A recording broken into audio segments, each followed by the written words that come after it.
కలుషిత నీళ్లలో పుణ్యస్నానాలు ఎలా చేస్తారంటూ అధికారులపై పవన్ ఆగ్రహం వ్యక్తం చేశారు. పొల్యూషన్ కంట్రోల్ బోర్డు అధికారులతో పాటు పర్యాటక శాఖ మంత్రి దుర్గేష్ను ఏం చేస్తున్నారంటూ నిలదీశారు.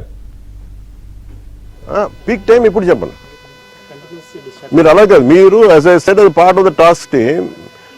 ఇది ఎందుకు నేను రెగ్యులర్ కాదు. ఇప్పుడు మీరు కూర్చోబెట్టి పుణ్య స్నానాలు అని చెప్పి పుష్కరాలకు అందరూ వస్తారు సార్. పుణ్యస్థానాలు పుష్కరాలకు అందరూ వచ్చినప్పుడు the believe it is not polluted. ఇక్కడ నాకు పుణ్యం వస్తో లేదో నాకు తెలియదు, కానీ ఈ నీళ్ళతో చేసినప్పుడు ఖచ్చితంగా రోగాలు అయితే వస్తాయి. మీరు ఒకవైపు ఎస్టీపీ ప్లాంట్ పెట్టకుండా పక్కన పుష్కర్ ఘాట్ ఇవి అందంగా పెట్టి పుష్కర్ ఘాట్లో ఉన్న చెత్త అంతా మురుగంతా తీసుకొచ్చి మీరు వదిలేస్తున్నారు ఇక్కడ. అండ్ దుర్గేష్ గారు, మీరు ఇవన్నీ మీరు చెప్పాలి కదండి. As being a tourism minister మీరు చెప్పాలి. అలా కాదు, మీరు ఎస్టీపీ మీరు కూర్చోబెట్టి ఇవన్నీ చెప్పాలి కదా. పుష్కర్ ఘాట్ అంటే కూర్చోబెట్టి అందంగా 4-5 అలంకారాలు తీర్చిదిద్దడం కాదు కదండి. రేపు పొద్దున మిమ్మల్ని కదా అడుగుతారు tourism. Then as a party, don't you think we will be held accountable? No. నేను అంటుంది ఏంటంటే, మీరు కూర్చోబెట్టి ఇప్పుడు సడన్ గా వాళ్ళు ఏమంటారు, మేము పుష్కరాల టైంలో మేము ఆప్ చేస్తూ ఉంటాం maintenance. That means there is something. No, we don't have to. ఇప్పుడు మీరు ఏదైనా మాట్లాడితే పెట్టుబడులు ఆగిపోతే, పెట్టుబడులు ఎందుకు ఆగిపోతాయండి?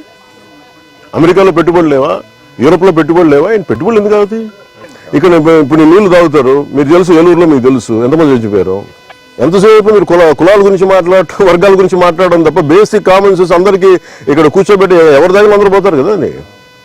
ఇక్కడ కూర్చొని పుణ్యస్నానాలు చేస్తారు. ఇక్కడ నో యుద్ధాలు అవసరం లేదు. It should be your a minister, your cabinet minister, you have the responsibility.